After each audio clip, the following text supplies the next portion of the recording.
Dans la paracha de Bo, on sort d'Égypte. Comme vous le savez tous, l'événement de la sortie d'Égypte, c'est un événement qui a lieu une fois dans l'histoire, un événement historique, et c'est un événement aussi que nous refêtons chaque année. Et pour marquer cette différence, les Chamim ont employé deux expressions, une qui s'appelle Pesach Ladorot et une qui s'appelle Pesach Mitzrayim.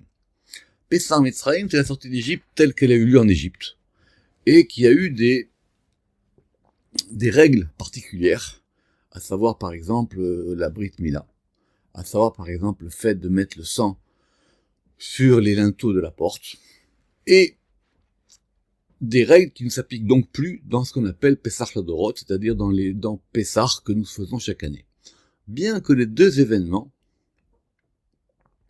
coïncident avec le fait que nous sortons d'Égypte, et que chaque année, donc, nous ressortons d'Égypte. Sur cette question et cette différence fondamentale entre les deux, il y a un très très magnifique Zohar dans Parashat Bo, qui est dans notre édition du Roc d'Israël, au Zohar de lundi, qui pose une grande question, qui dit, mais l'interdiction de manger du Chametz, elle était donc pour les deux, à savoir il y avait une interdiction de manger du Chametz en Égypte, et une interdiction de manger du Chametz que nous faisons chaque année. Or, si le Chametz, à ce point, c'est quelque chose qui est mal, qui est pas bon, à savoir qu'il fallait donc se libérer des écorces, comme on dit qu'effectivement, quand on se débarrasse du Chametz, on se débarrasse du Yetzer Hara. Alors pourquoi est-ce que c'est simplement 8 jours? Quand on sort d'Égypte pour toujours. Non seulement on ne peut pas retourner en Égypte, et en plus c'est interdit de retourner en Égypte. On ne peut pas retomber dans l'esclavage.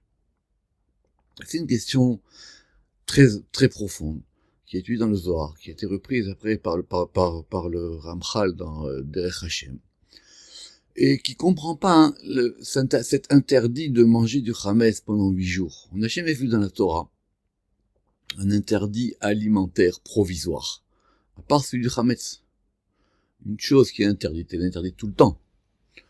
Quand bien même on dirait qu'à la fin des temps, comme on a dit, que par exemple le chazir, on pourra le manger, mais c'est un événement qu'une fois que les temps auront changé. Donc, est-ce que ça voudrait dire simplement qu'on sort d'Égypte que 8 jours par an, et qu'après nous retombons donc dans l'exil, ou pas? Quand on sort d'Égypte une fois pour toutes ou pas?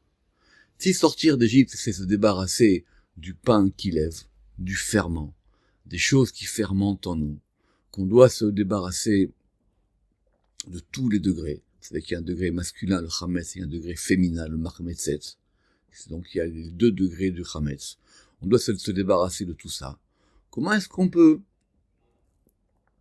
après, le lendemain de Pessah, le lendemain de la fin de Pessah, tout le monde se replonge dans le Chametz. Alors on est reparti encore donc on repart encore en Égypte.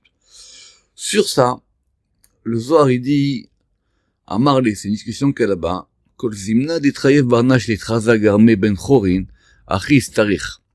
Kol zimna de l'itchayev, de l'itchayav, la starich. Alors c'est une phrase très compliquée dans le Zohar, où il dit, on doit se montrer libre. On doit se montrer libre. Le fait de se montrer libre, le fait de se comporter comme homme libre, c'est justement de vivre sans Chametz. Et il y a un temps où on a besoin de se montrer libre, et il y a un temps où on n'a pas besoin de se montrer libre. Est-ce que ça veut dire que le reste du temps, on est libre ou pas? Et la discussion, elle est là-dessus dans le Zohar. Ça veut dire quoi, hein? Les trazas. Alors le Zohar, il va donner un exemple que je vous laisse découvrir dans le cours, que vous pourrez trouver en ligne, et qui vous permettra de comprendre cette grande question. À savoir que dans la vie, est-ce qu'on va en arrière ou est-ce que on retombe dans nos travers? Est-ce que dans la vie on avance ou on recule malgré les différences visibles? Shabbat shalom à tous.